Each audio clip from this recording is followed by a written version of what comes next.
Hey everyone! So I'm doing a bit of a shorter video here today. I'm wearing my super thick jacket. Look at this bad boy.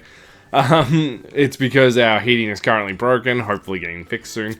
But that's not the point. Yeah, we're going to do a shorter video today. I did plan to do a longer video, but both those are still in the pipeline. So 2 battle reports, so that should be fun. And I've also got a sneaky fantasy game that I'm looking at, but that's my secret. You'll just have to wait for the Bicky on that one. So we're going to be talking about, well, the title, my disastrous first army. So, pretty much, I'm going to tell you a tale of how I learnt what my playstyle was, at the time anyway, and how I did not play into it. So, it's a bit of a sister video to the tips. But of course, it's a story. So anyway, we have to go back to 3rd edition Warhammer. Right near the end of 3rd edition Warhammer, which is when I first started playing. So I think, if I remember correctly, 4th edition was about a year off. So I decided to start playing Warhammer. Now, I'd already played a couple of other games, Mech Warrior, and Lord of the Rings was another one, which was good.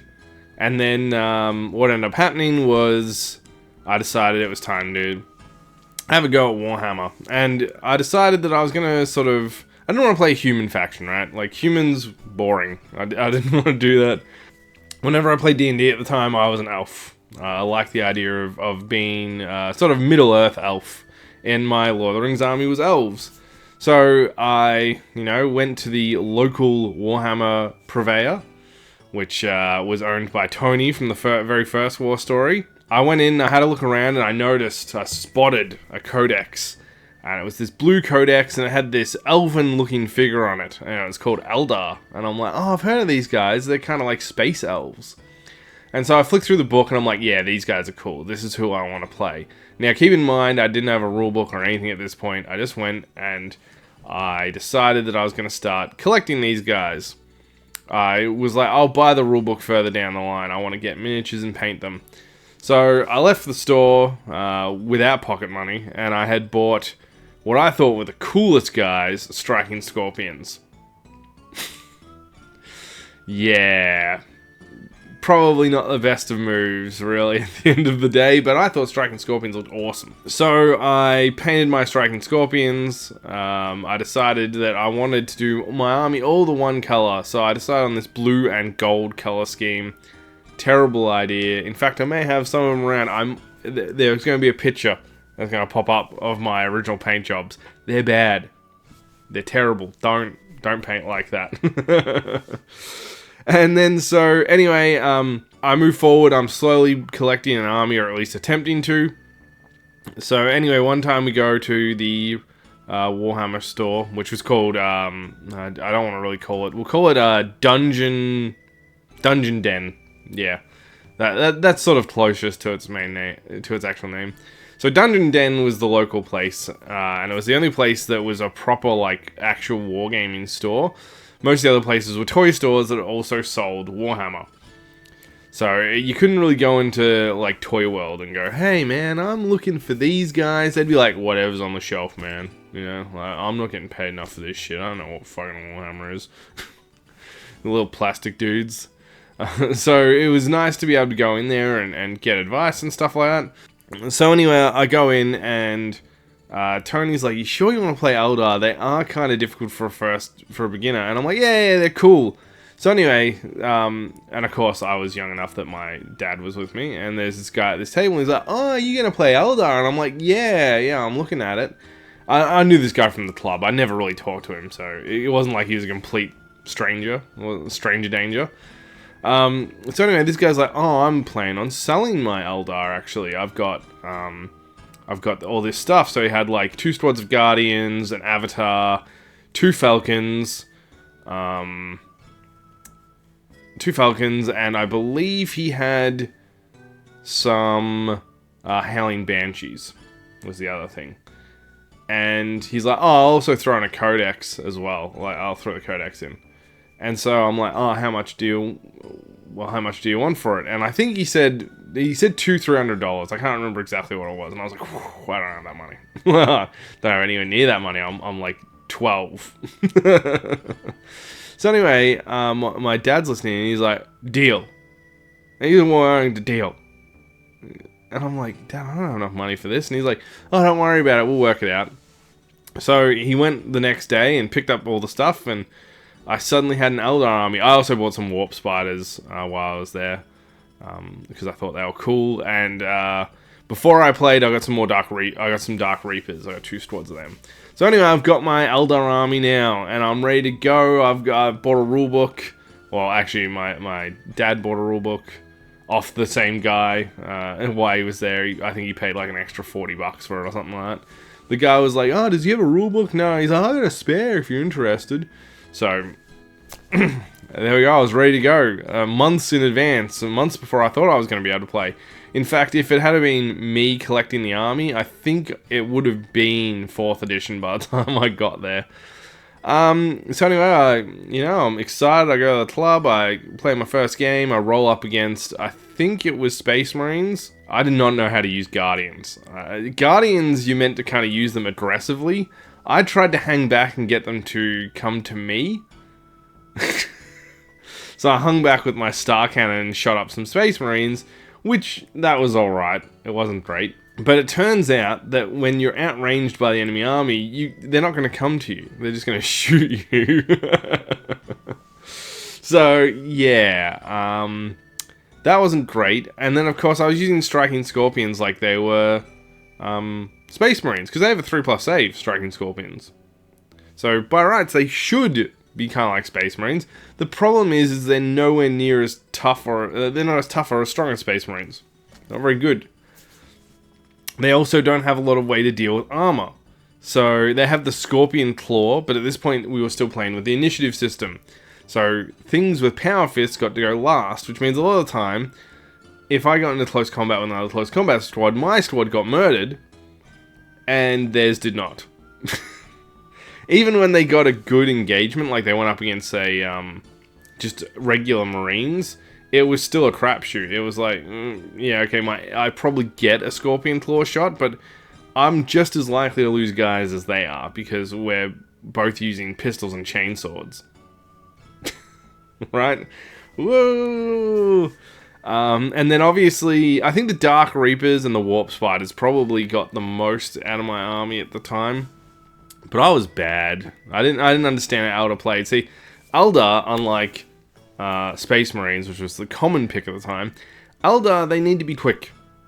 You need to hit and run. You need to use your vehicles. Particularly because when a vehicle comes up to speed in 3rd edition, like a hover vehicle, they can only be glanced. So this was back when armor was a thing, and all you had to do was penetrate the armor, and generally that thing was dead.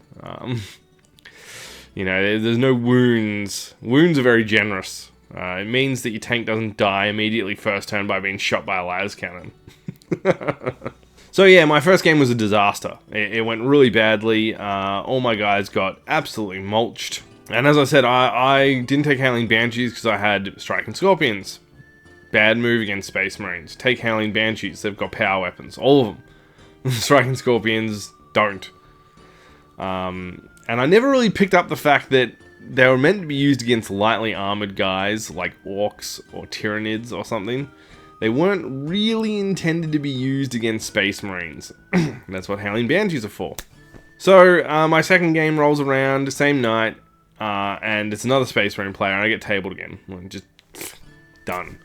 I'm like, oh man, why can't I get anything going? So, here's the problem.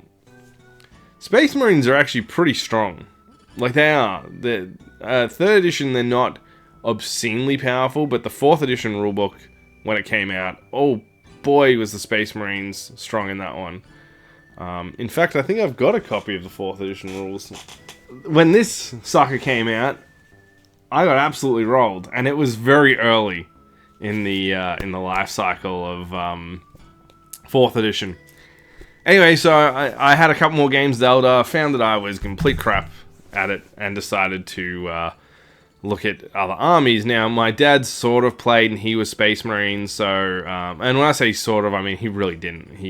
I think he got them with the idea that he'd sort of bond with me, but then we never actually really played.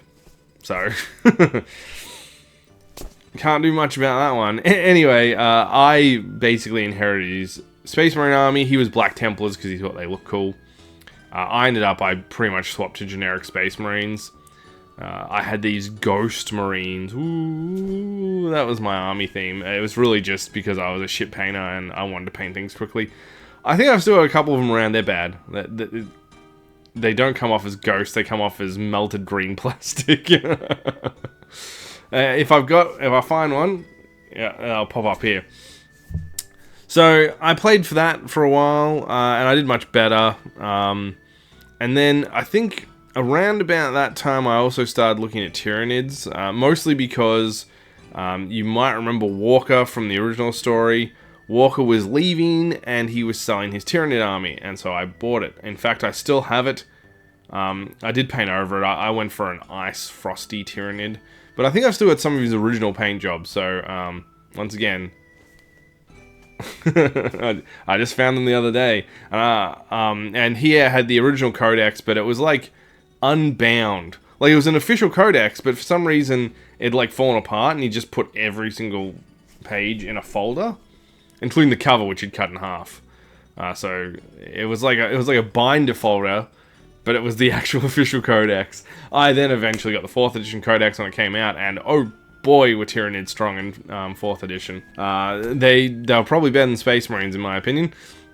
Anyway, Eldar. Yeah, so I ended up finding out that Eldar just didn't suit my playstyle, and I occasionally tried to whip them out, but, you know, it was mostly Chaos and Space Marines. I did face an Orc army and did slightly better, but still did not do well. Once again, these guys are all about speed. It's all about getting dudes in range and just opening a hailfire of shurikens. The idea is that you take your Eldar Guardians, you put them in a tank, you drive the tank up the field, you drop them at the front line, and then you just hope that they kill something before they get horribly murdered. That's about it. Yeah, so, and also Eldar are pretty reliant on psychic powers in 3rd edition. I had no idea how to use them, so I didn't really take many Farseers or Warlocks. I should have. But I look back and I go, yeah, nah, this was not a good experiment for me. And then when 4th edition was really in swing, I picked them back up for a little bit. This was before the Eldar 4th edition codex came out. If there was one, it might have been 5th edition when it came out. So I was still using the 3rd edition codex, and oh boy, were they not good at that point. This codex really screwed Eldar being able to doing almost anything. And then also you still had the Chaos Space Marines from 3rd edition, and even the 4th edition Chaos Space Marine Codex. Well, it wasn't as good as the 3rd, but it outperformed Eldar on every single metric. And then you had the other ones, you know, like the Demon Hunters. They were nasty little bastards, because they include sisters. And also, Tyranids, no way in hell were Eldar beating Tyranids now. Tyranids were complete monsters. So that was my very uneventful way of figuring out that my playstyle at the time just was not suited for Eldar. As I got older, I started to understand that each army has a different playstyle, and you've got to kind of adapt to it. So now one of my best armies that I haven't lost with yet in Grimdark Future is High Elf Fleets, which play almost exactly like old school Eldar, except pretty much they play like that, yeah. But in the Grimdark Future system, they tend to be a little bit... they're glass cannon-y, but they're at least a cannon. While I felt like in 3rd edition, they were just glass. No cannon, just glass. And so that's about it for that story. Yeah, make sure you pick the right army for yourself. And then once you get experienced enough, remember that each faction has a slightly different playstyle. You can't just Space Marine your way through an Eldar army, right? You can't just be like, oh, I'm just going to walk my guys out in the middle of the field because they got 3+ saves and they'll be fine. No, they won't. Not even the guys with 3+ saves will be fine. So, yeah, thank you so much for joining me. I really appreciate it. As I said, lots of cool content coming out. I'm sorry that this video is just a very short war story. It's all I had time to do this week. But you did get the silver bayonet last week, so you know, take things as they come. Otherwise, yeah, I'll see you next week for a battle report, and then there'll be a battle report the week after that, and then there'll be that cheeky little fantasy game. Yeah, get that cheeky little fantasy game going. Anyway, guys, thank you so much. If you like my content, please drop a like and a subscribe so I know I'm doing a decent job. And that's it. Thank you again. See you on the next one. Bye.